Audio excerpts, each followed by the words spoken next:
राहुल गांधी को 2 साल की सजा होने के बाद उनकी लोकसभा की सदस्यता भी रद्द कर दी गई है।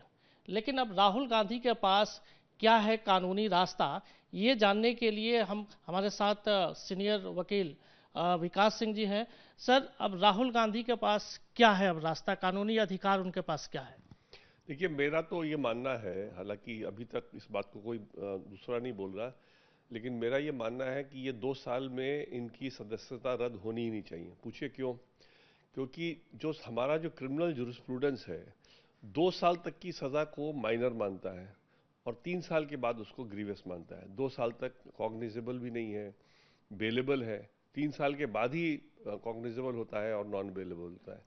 इसलिए ये जो सेक्शन है, ये सेक्शन 2 साल तक की सजा को बचाने के लिए है। और ये एक इंग्लिश इंटरप्रिटेशन भी इसका कीजिएगा तो वही मतलब निकलता है। और एक इस पर एक जजमेंट भी है, of course income tax law में इसी तरह के सेक्शन को इंटरप्रेट करके सुप्रीम कोर्ट ने कहा है कि ये 2 साल के बाद ही लगना चाहिए, 2 साल पे नहीं लगना चाहिए। लेकिन जहां तक उनके पास विकल्प क्या है, एक तो या तो वो रिट कोर्ट में जाए और इस सेक्शन का इंटरप्रिटेशन करवाएं कि भाई ये 8(3) में 2 साल तक रद्द नहीं होनी चाहिए, या सेंटेंस को अपने कन्विक्शन को स्टे करवाएं, क्योंकि सस्पेंडिंग ऑफ सेंटेंस से उनकी सदस्यता वापस नहीं आती। अगर वो कन्विक्शन को सेटिसाइड करवाएंगे या स्टे करवाएंगे तो उससे ये उनको कोर्ट से फिर एक और ऑर्डर मांगना पड़ेगा कि हमारा कन्विक्शन अगर आप स्टे कर रहे हैं तो साथ साथ मेरी सदस्यता भी वापस कीजिए। अगर कोर्ट वो देता है, ये उनको रिलीफ देता है, तभी उनकी सदस्यता वापस आएगी अभी के माहौल में। क्या उनको ये सब अधिकार है अभी? तो उनके सारे अधिकार अभी तो बचे हुए हैं। वो चाहे तो अपील तो उनको जाना ही पड़ेगा, क्योंकि कोई उपाय नहीं है उसमें। रिट कोर्ट भी जा सकते हैं 8(3) के इंटरप्रिटेशन के लिए। और जहाँ जब वो अपील जाएंगे तो अपील में वो ये भी मांग सकते हैं कि उनकी सदस्यता वापस दी जाए। उसके अलावा वो रिट कोर्ट में भी जा सकते हैं कि जब उनका कन्विक्शन स्टे हो जाए तो उनकी सदस्यता वापस दी जाए। इसलिए कई विकल्प उनके पास मौजूद है और मेरे को नहीं लगता कोई बहुत बड़ी परेशानी अभी उनके ऊपर है इस मामले को लेकर। यानी कि जो सजा है उसको हाई कोर्ट रद्द कर दे तो उनकी सदस्यता वापस हो सकती है?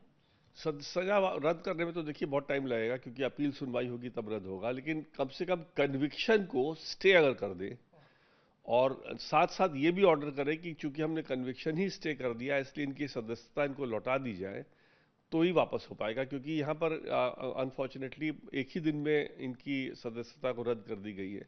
नॉर्मली 1 महीना लगता था, 1 महीने में टाइम मिल जाता था अगले को अपील में जाने का। तो चूंकि अभी उनको ऑलरेडी रद्द कर दी गई है तो उनको कोर्ट से ही ऑर्डर कराना पड़ेगा सदस्यता को वापस दिलवाने के लिए। अब चूंकि सदस्यता रद्द हो गई है तो वायनाड की सीट भी खाली हो गई है, तो क्या अब चुनाव आयोग चुनाव करा सकता है, वहां पे ऐलान कर सकता है अभी? देखिए, अगर तो चुनाव आयोग तो आज भी ऐलान कर दे सकता है, उसमें कोई चुनाव आयोग पर कमी नहीं है। लेकिन अगर इनको कन्विक्शन स्टे मिल जाता है और उनकी सदस्यता वापस हो जाती है तो इनका चुनाव आयोग को भी अपना फैसला रद्द करना पड़ेगा। और आपको मालूम होगा इसमें अभी अपने लक्षद्वीप में यही हुआ था। लक्षद्वीप में चुनाव ने ऐलान कर दिया था, लेकिन जब उन्होंने अपील में स्टे ले लिया कन्विक्शन उसके खिलाफ, अपने डिस्क्वालिफिकेशन के खिलाफ, तो चुनाव आयोग ने उस इलेक्शन को कैंसिल कर दिया। इसलिए वो विकल्प चुनाव आयोग के सामने भी है कि वो तुरंत इलेक्शन का ऐलान कर दे। और इलेक्शन होने में कोई ओवरनाइट तो इलेक्शन हो नहीं सकता, इलेक्शन कराने में तो महीना, 1.5 महीना, 2 महीना लग ही जाएगा। तो उस 1-1.5 महीने में अगर इनको कन्विक्शन स्टे हो सकता है तो चुनाव आयोग को भी इलेक्शन को डेफर करना पड़ेगा। यानी कि 30 दिन का टाइम दिया गया था इनको, तो आपको लगता है कि जल्दीबाजी में फैसला हो गया? वेल, नॉर्मली नहीं होना चाहिए था, क्योंकि आज तक ये नहीं हुआ है। कोई भी केस में आज तक 24 घंटे में इस तरह का फैसला नहीं हुआ है।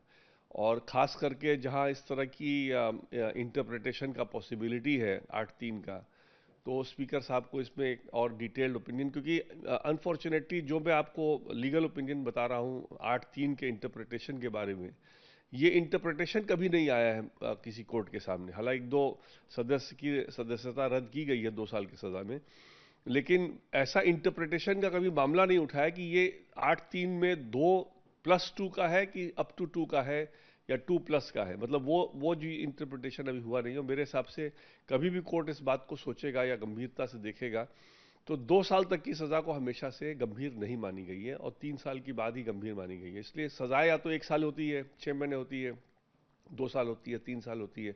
कोई 2 साल 1 महीने की सजा नहीं होती और 1 साल 354 दिन की सज़ा नहीं होती। इसलिए जो लेजिस्लेचर ने जब ये प्रावधान लाया था 8(3) का, तो 2 साल को छोड़ने का मेरा इंटेंशन हमेशा से था, और वही उनको उनको भी शायद एक राय लेनी चाहिए थी, और शायद उस राय में लेते तो शायद थोड़ा टाइम भी लगता, और इस बीच में ये डिसीजन भी क्लैरिटी आ सकती थी।